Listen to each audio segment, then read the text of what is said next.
Welcome to the Teaching Journeys podcast, hosted by Dave Roberts. Humanity possesses a unique skill, the ability to pass knowledge from one generation to the next. This podcast embraces that ability, offering learning opportunities through conversations with extraordinary guests. Dave aims to leave a positive mark on individuals around the world. So before you dive into today's episode, please share this podcast with your network, including friends, family, and colleagues. And please consider leaving a rating or review. Your support makes all the difference.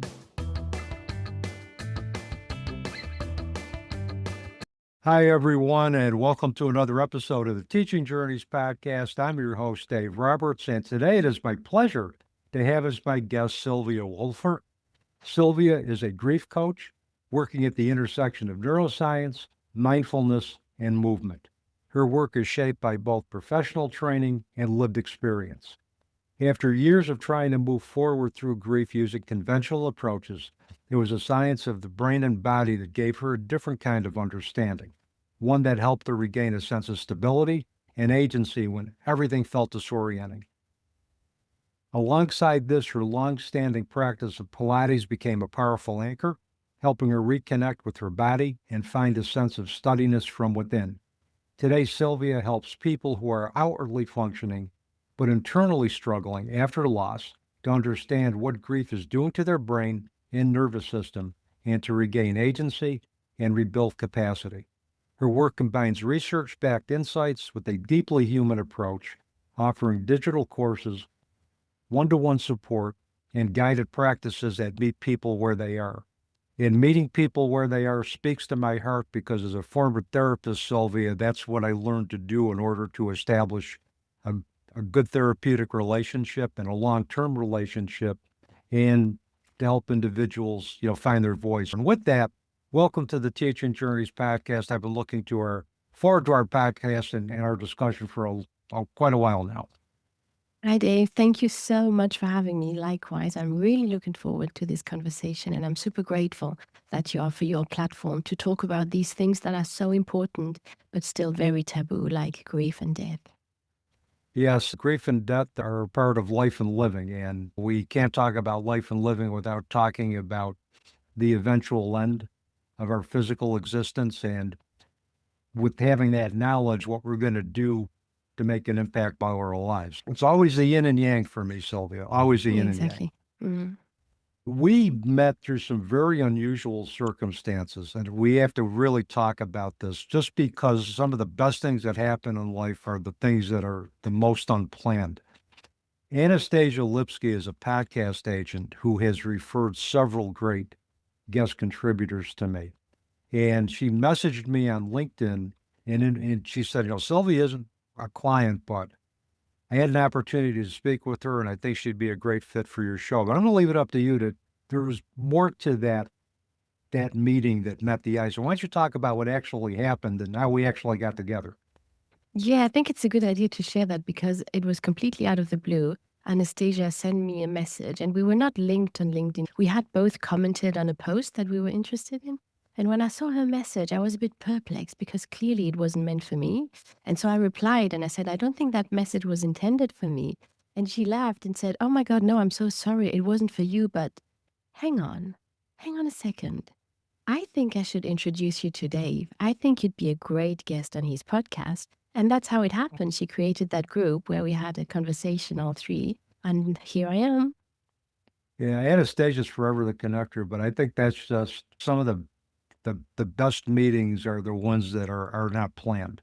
And I know we had a great pre-chat and we aligned on, I think, on so many levels in terms of what you do with neuroscience and working with the body to try to help individuals work through grief. And those practices resonated with me, but just your story in general resonated with me because it's quite a story. There's an adage that once you think you got it bad, there's always somebody that's had it worse. And you've navigated some really, really traumatic losses in your life. And I want to start there. So let's talk about those lived experiences that have shaped who you are, shaped your philosophy on life, and shaped your philosophy with the work that you do with others requesting your services. Yeah, thank you for asking, Dave. So, for a little bit of background story, grief has really been the story of my life. So, my dad died very suddenly of a heart attack when I was 7. We were 4 children.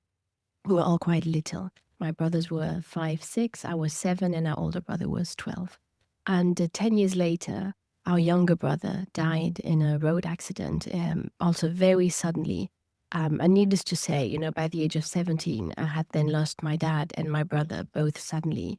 And it affected me tremendously. It was horrible, to speak frankly. And that was 30 years ago. So there was no support really. So I was left alone with my grief. I was also left to look after my mom and my brothers, because this is what happens when you lose a sibling. People ask about your parents, your mom, which is fair, but you feel a bit forgotten in that. And so I carried what I know now as being unattended grief for decades. And I just thought, I was triggered very easily. I stopped doing things like going to the movies, reading novels, going to cafes, because random triggers would just hit me like a wave and I would have to leave and cry and I just wouldn't be able to stay. But I thought, well, this is what life is like when you lose the people you love the most. And then in 2019, my older brother also died in a car accident, also suddenly. And this just felt like it was unbearable. Not just the pain, obviously, but also the fact that it happened again. It felt like I was in the wrong movie. You feel like this can't happen again to the same family. And then for the first time, on top of the grief, I felt angry. I got really angry because it made me realize that all these years I had lost to unattended grief. I could have had moments where I was more mindful with my brother. And it just made me realize that ugly truth that people die, but people die and people die and people die. And if I had had the support or the knowledge I have now, I would have not missed out on moments with my brother while he was still there.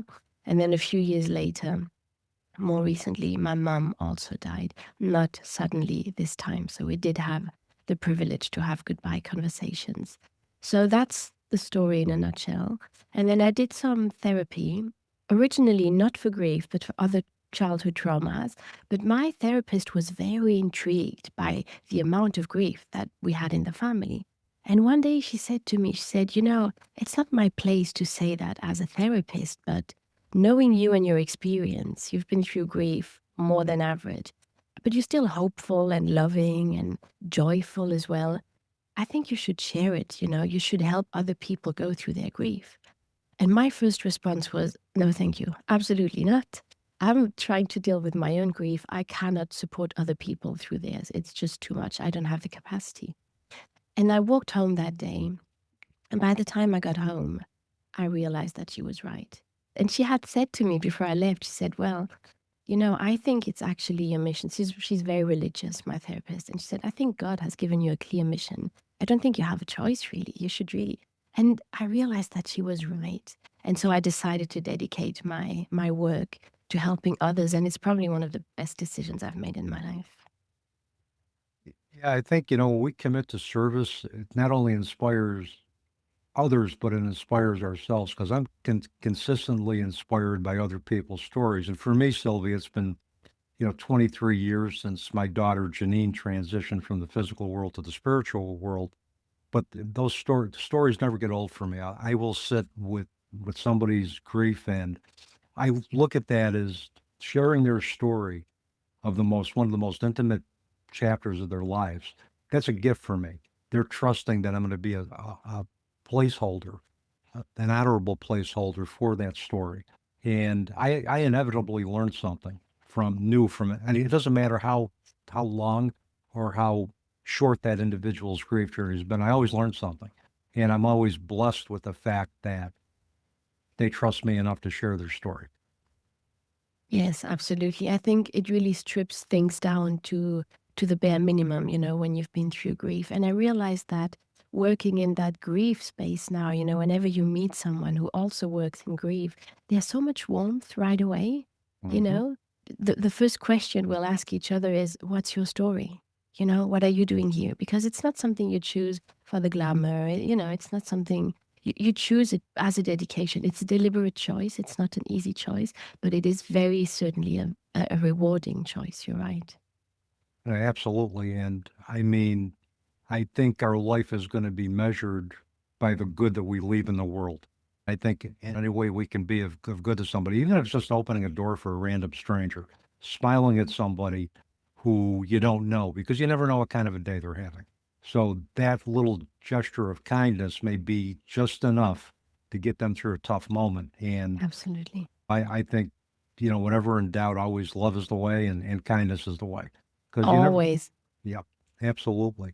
There's a couple of points that you made, and this touches my heart as well too in terms of sibling grief. Sibling grief, I think, is one of the more under-researched topics in the grief world.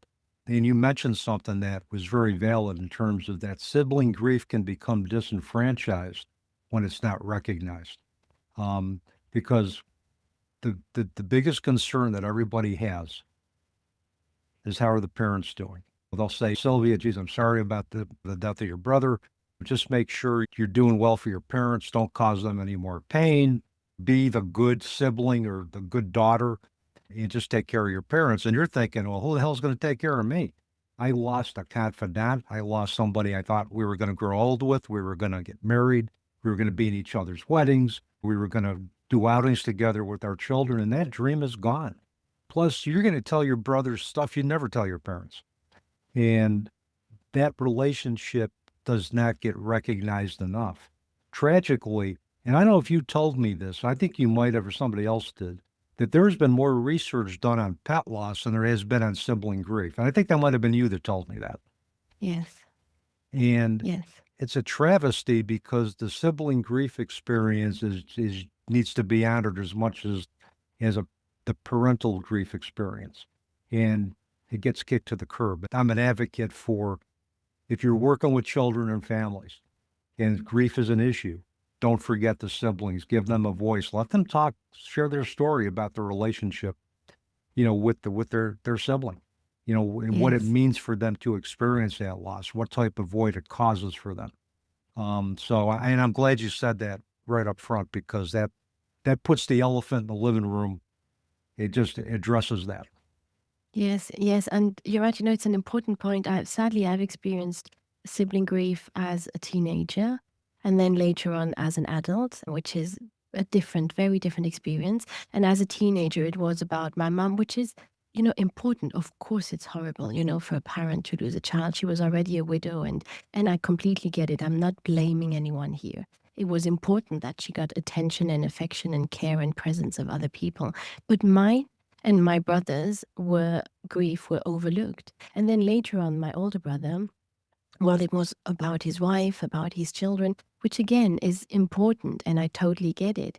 But my grief was just not as valid. No one asked me as much about and a sibling, for those who have the chance, the privilege to have siblings they get on with, they are part of your whole being. I felt like something in me was dead with each of them because we were so close. You learn life with your siblings. You learn fights. You learn reconciliation. You learn trust. You learn life with your siblings, and they know you like no one else. Your parents don't know you like that. Your partners don't know you. Your children don't know you like your siblings do. It's a very, very precious relationship that we have with siblings. Absolutely. And Sylvia, I was an only child for 66 years of my life.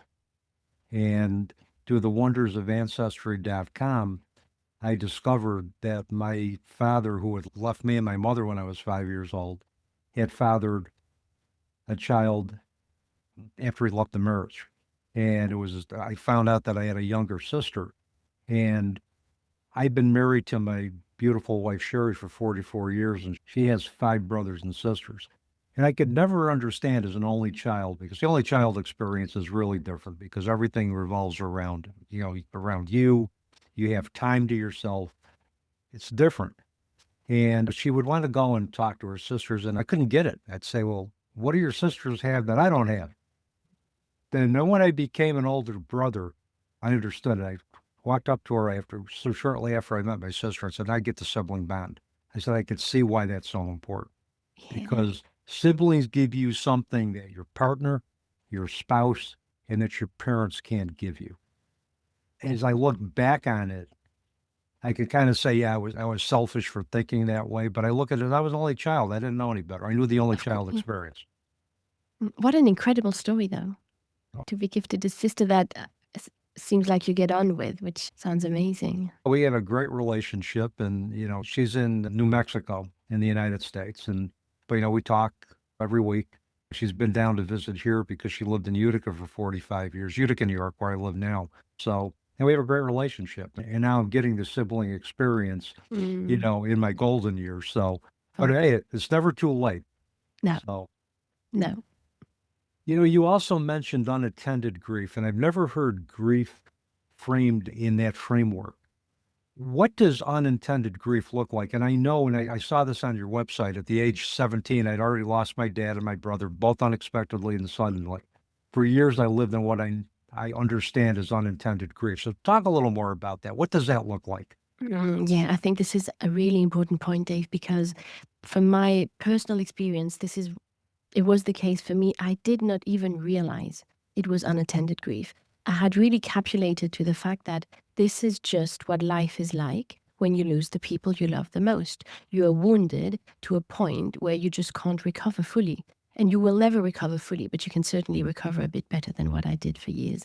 And unattended grief is you function on the outside. So you show up for the things that need to be done. You do the things that you have to do. You have a social life, but from the inside, you're bracing. So you'll be triggered easily by a song, a smell, a picture, a movie, like little things, and they will be so random and so frequent. Sleep is disrupted. The digestive system is disrupted.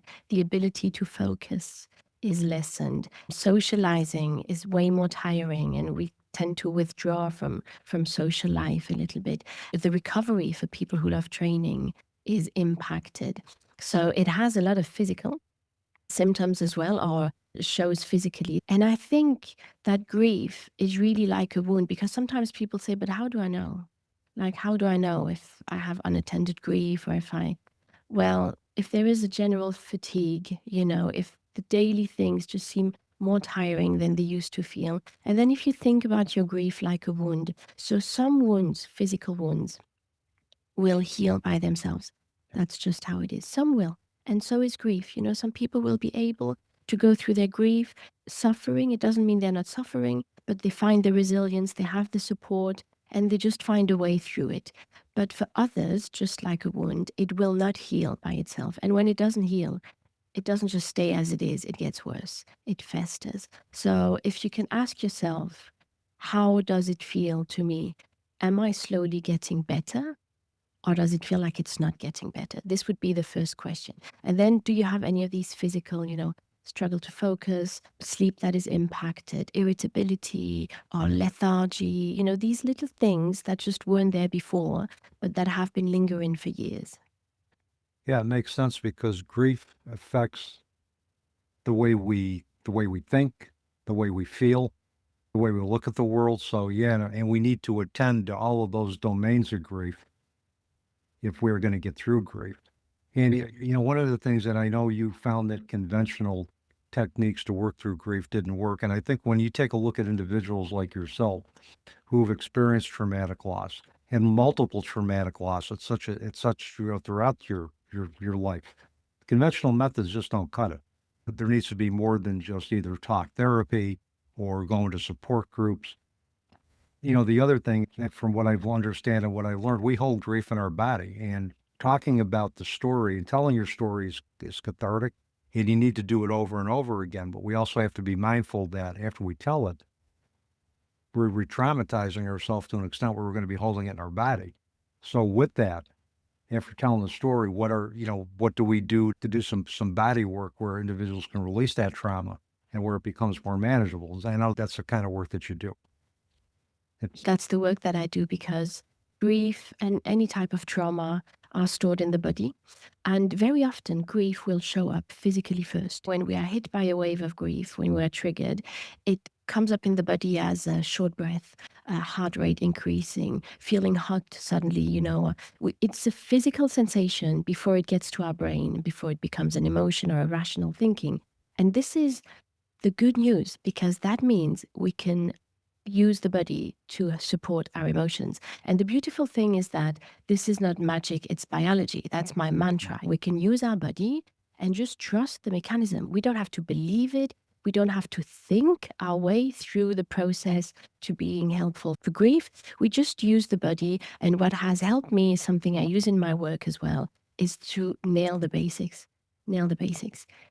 Stay hydrated, eat real foods, just have a bedtime routine, because sleep is very disrupted in grief. Try to get daylight in the morning and some kind of movement, the basic being breathing deeply, but it can be a stretch, a walk, or something a little bit more intense. These basic things will make a difference. And then when it comes to movement, the beauty is that we can use certain positions to relax the nervous system. We are still very much hunter-gatherers in our DNA. And when we move slowly, or when we lie, for example, on our back, just lying on our back with our palms facing up, feet rolling out to the side, this is a very vulnerable position for our hunter-gatherer body. And just putting ourselves in a position like this signals our nervous system, I feel safe. I feel safe enough to lie like that on the floor. And that's enough to help the nervous system. So I like to start through the body with all these different techniques that will be customized, tailored to the people so that it works for them. And then once the body settles a little bit, then we can start the work on the emotions, on the things that are a little bit deeper and more cognitive and more sensitive. Yeah, so it sounds like that's part of meeting people where they're at. You craft a plan where they're doing movement and motion, within their physical capabilities, and based on what they're capable of digesting in early grief. And then you go on to the other things. And I can see there's an element of mindfulness in what you do with body movement, because if you have to lay still, you're mindful of laying still, and you're also mindful, maybe of scanning your body to check your breathing, to see what, where tension is held, where tension is released. And so you mentioned neuroscience as well, too. Where does the neuroscience piece come in? Is that something you will introduce typically after you introduce the movement work? Or is it something that you can do in combination? Tell us your philosophy with that, and specifically what you do around the neuroscience of grief, help clients work through grief. Yes, so with the neuroscience, I usually combine it because the most helpful part of it is the understanding. When my brother died just before lockdown, my mom was in Bolivia, my younger brother was in France, my older brother died in Germany, and I was living in England at that time. So we were all spread out the world, lockdown hit, and we were all on our own, lonely to go through our grief. And it was a tough time, a tough period, but we also had time to do things. And that's when I started to really dive into the neuroscience of grief in particular. And I found it super helpful because, at a time where everything for me seemed to collapse, my brother had just died, the world was shutting down, everything was so unstable, so uncertain, so scary. In neuroscience, I found stability with the data, the numbers, the figures, the research, the studies. There was something to hold on to. So it gave me some stability, but then it also enabled me to understand that all the things that I thought were odd or were wrong, were bizarre in my reactions, were actually completely normal through the lens of neuroscience. My brain and my body were not being weird or faulty. They were just doing exactly what they were meant to do in a situation as extreme as grief. And understanding that helped me make sense of my reactions. It also helped me feel closer to our shared humanity, to realize that, oh, hang on, it's not just me. Because grief feels so lonely that we forget sometimes that it's very universal. Most of us go through grief, if not all of us. And to just see the data on, this is what happens, and this happens to any functioning brain, and no matter the age or the education level. And so what was really helpful in terms of neuroscience is the understanding that the brain has a map. If you don't mind me explaining that quickly, because I think it's a really interesting point. We have a 3-dimensional map in the brain where we map all the people we know, and more so the ones we're very close to. And so this map is time, space, and closeness. So if I ask you where your spouse is, you will likely know where she is in space.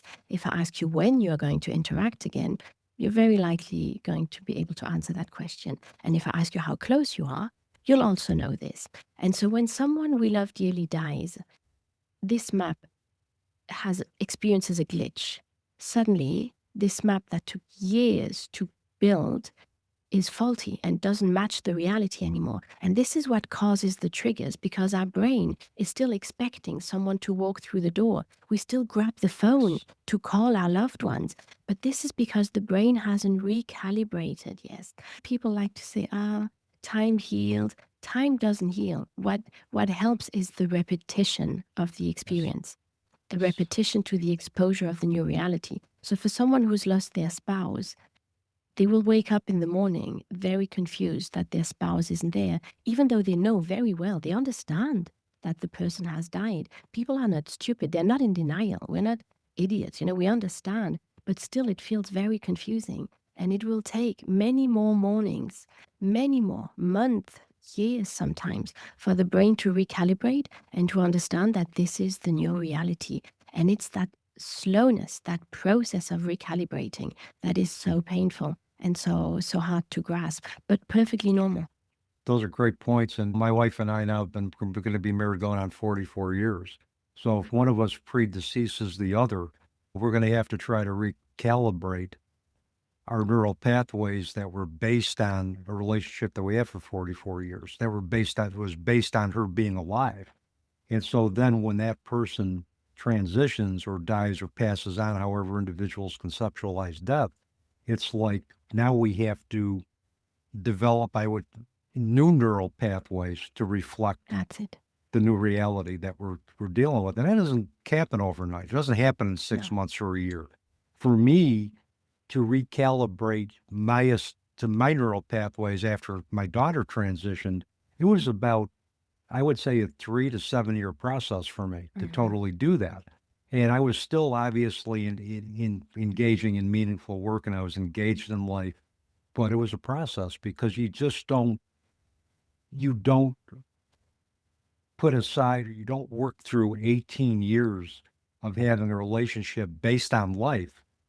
It takes longer than 6 months or 1 year to recalibrate your thinking to accept living in a world that no longer has a loved one present.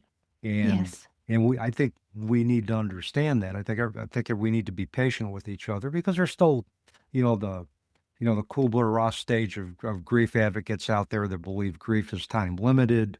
There's still those individuals that think, geez, it's been 6 months. Don't you think you ought to stop crying now? Well, in my experience, I don't know if it was for you, but the second year of any loss for me was worse than the first year for me, because the reality of the second year hit in. The first year was kind of that surreal quality where you think, well, I'm living a dream.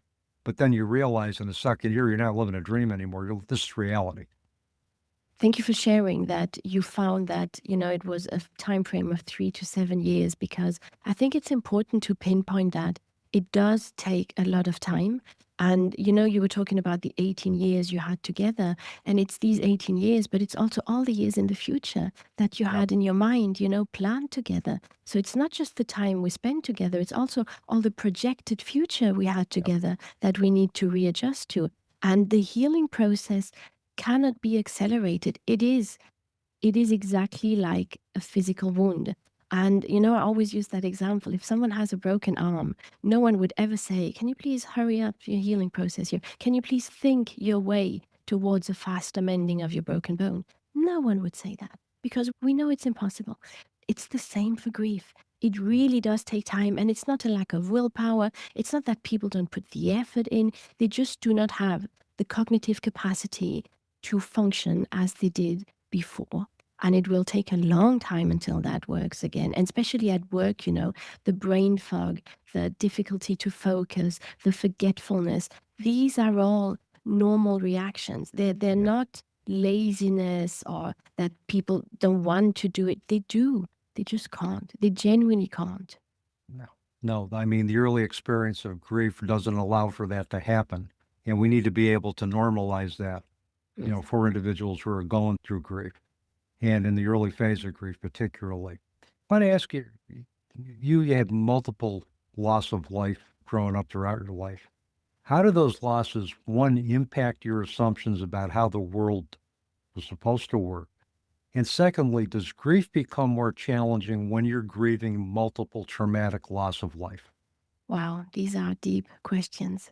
Well, the first thing I would like to share to answer your question is that if there's one thing, one legacy I have from my dad is that when he died, suddenly I was 7. And it was such a strong realization. The first one was that it can happen anytime. And the most important people now are my mom and my brothers. And so I just developed that immense unconditional love for them that I'm so grateful for because, it's also my greatest consolation to have loved my brothers so much and that we have been so close. But then the strange thing that happened after my brother died, and it does sound morbid at first, but it's actually not. I'm super grateful for that. From the age of 7, every time I would meet someone, I would ask myself, how would you feel about that person if they died tomorrow? When people die, we tend to talk about them and to see the good sides, the positive. And so I started to see people like that.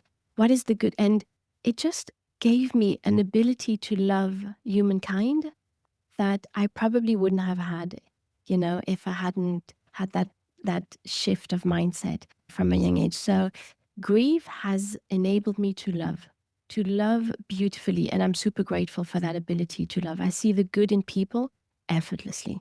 It requires zero effort for me to see the beauty of someone else's soul. So that's my dad's legacy. And the other thing regarding compound grief, you were talking about the length of, recalibrating the brain. When my older brother died, I was extremely confused because somehow I had that sense that it could not happen again. It just couldn't. And it felt so wrong. It felt so shocking. And it was terrifying that it had happened again. And I remember thinking, wishing that the hard part of the grief, the really painful part, would go by faster. I was like, I've been there. I know it. I have experience. It's not going to take as long. I'm going to go through this faster. Well, it didn't happen.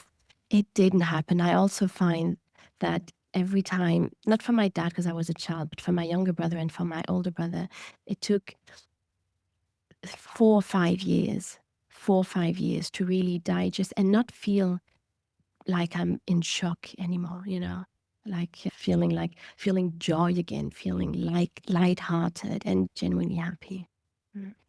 Yeah, and the other thing I was thinking, your dad died when you were 7 years old, and with young children, grief tends to recapitulate or reinvent itself throughout the developmental life cycle. So as children grow cognitively, their ability to think abstractly becomes developed. Their meaning of life and death is different. And because of that, they're going to experience any type of losses, whether it's a loss of a pet, whether it's a loss of a parent, they're going to experience that in an age-appropriate developmental stage. And so their grief is going to resurface all over again, but it's just going to look different because of the developmental stage that they're in.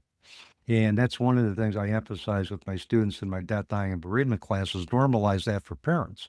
If they're asking why their child is still grieving X number of years after, their husband or their mother or father died, it's because they're at a different stage of development. They experience everything differently at that stage. Yes, that's very true. And there's one thing I could share as well, and that's a memory of my childhood. So it's really not something I read in textbooks, but a memory. When our dad died, we were sad and we cried at times, but then we would also play again and laugh again. And I remember the conversations we had, my brothers and I, where we just couldn't understand why the adults around us seemed to be crushed and were constantly crying and constantly sad.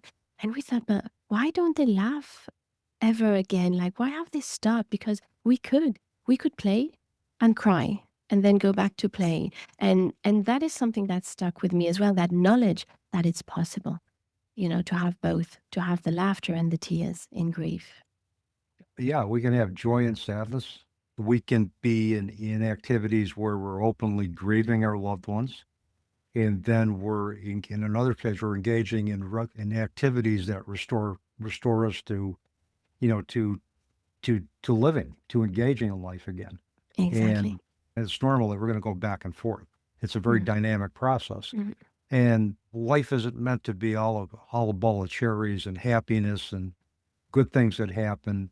Regardless of our circumstances, we're going to experience joy, sadness, anger, yearning, contentment. It's all part of the experience of that makes us who we are. Yes. And I think in that sense, I find grief, I always say it's the toughest teacher, but it's also the best teacher. And I see grief now as a portal.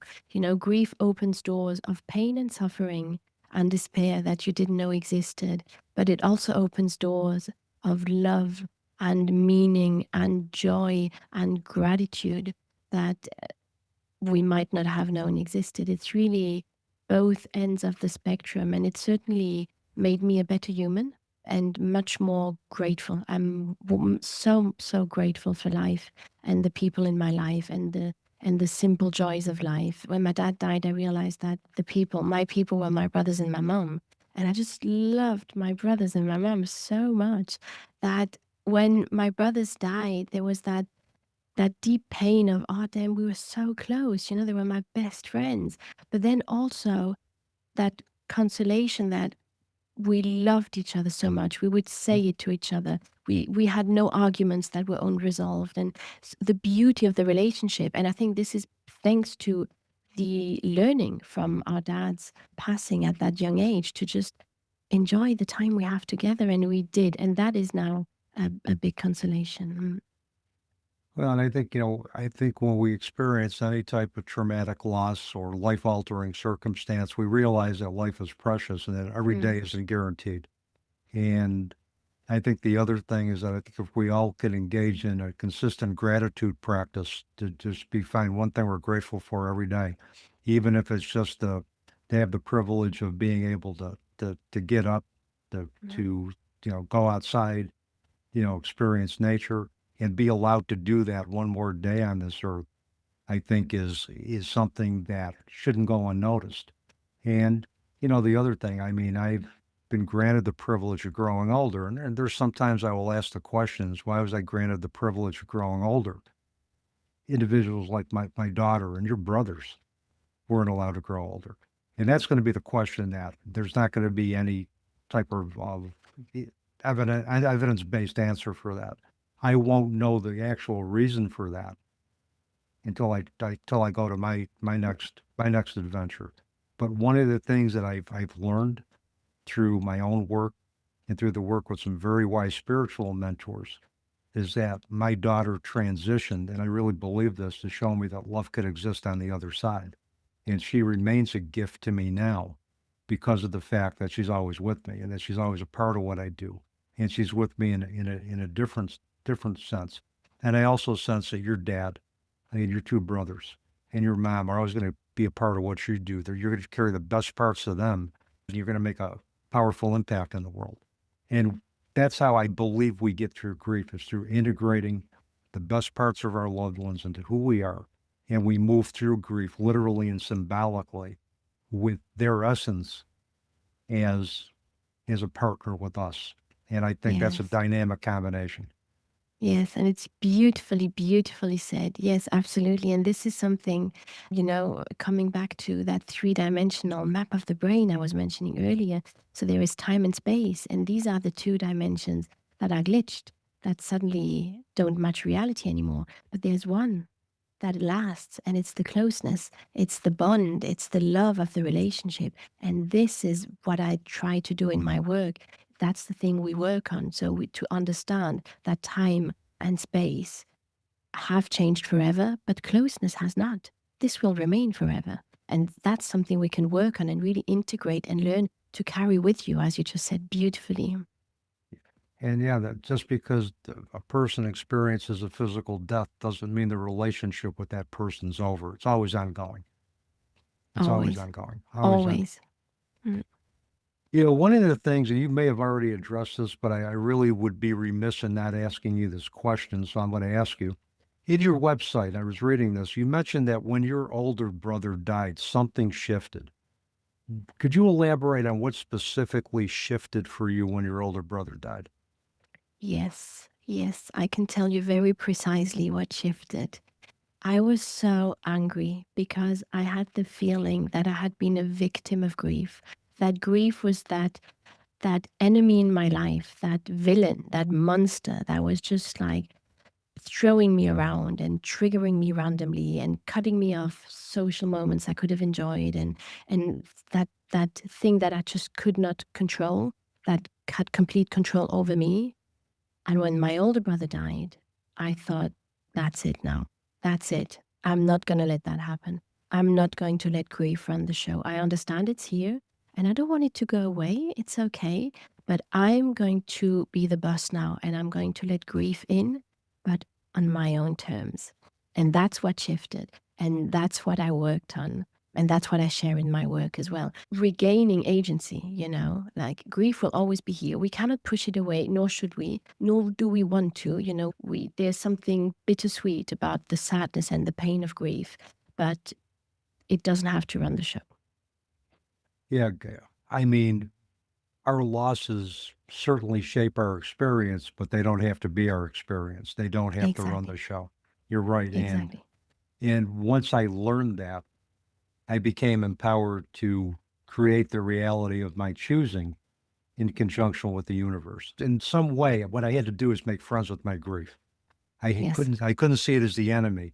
I had to Yes. see it as a partner for me to help me find the best version of myself. It's like, That's beautifully said. what can you teach me? Okay. What can Yes. you teach me about life and loss that I can use to become a more compassionate person, a more present person, a more person oriented to service? And for that, I am grateful to my grief. Yes, yes, that's beautifully said. And you're right. Grief is a companion. Grief is a companion, and that we did not choose, but it's here, and we can learn to live with it in harmony, really, and to learn from it, and to be grateful for the teachings. And Sylvia, because we've experienced the worst tragedies in our lives, it doesn't mean we're immune from further tragedy. As long as we live, loss is going to be a part of that. And every loss, I think, has every new loss has the same effects on the mind, on the body, and we have to realize that we just can't take, that we learned from previous grief and previous loss and just say, okay, we're going to apply it here and everything's going to be better. We have to experience all over again. And as long as we live, grief's, loss is going to be a part of that. However, we define loss, whether it's loss due to death or loss not due to death, we're still going to have to go through it.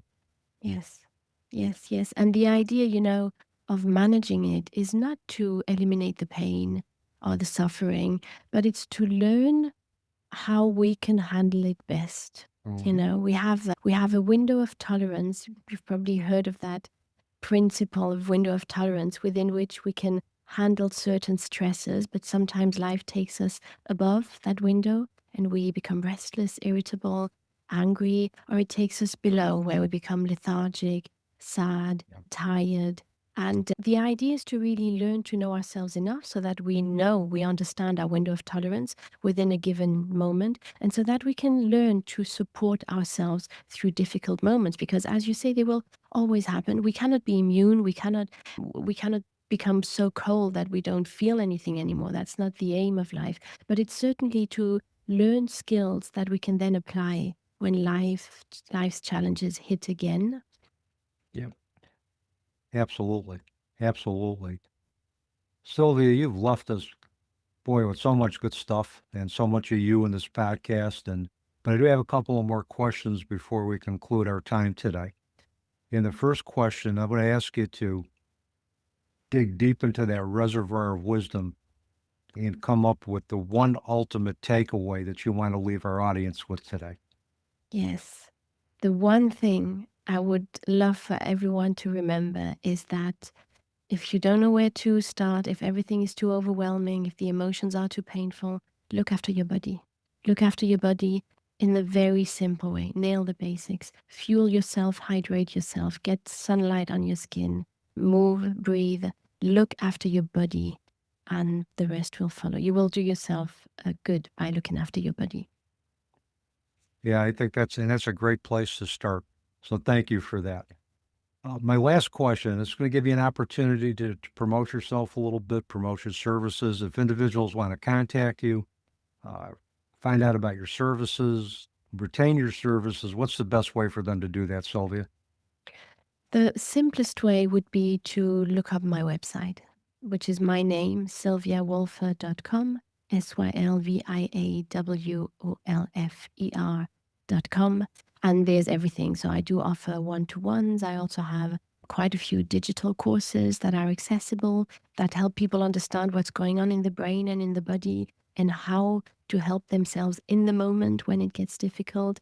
I have a lot of free articles, free guided meditations, and I also run some retreats sometimes online or in person in beautiful locations. And this is all on my website. And I will make sure your website information gets into the episode notes before our episode goes Thank live. You're welcome. Sylvia, thank you so much for just a wonderful conversation today. I truly enjoyed it. And I hope we can do this again in the future sometime. Thank you so much, Dave, for having me. It was delightful, and I'm very much looking forward to a part 2. Me too. And with that, that's a wrap on another episode of the Teaching Journeys podcast. I'm your host, Dave Roberts, wishing you peace.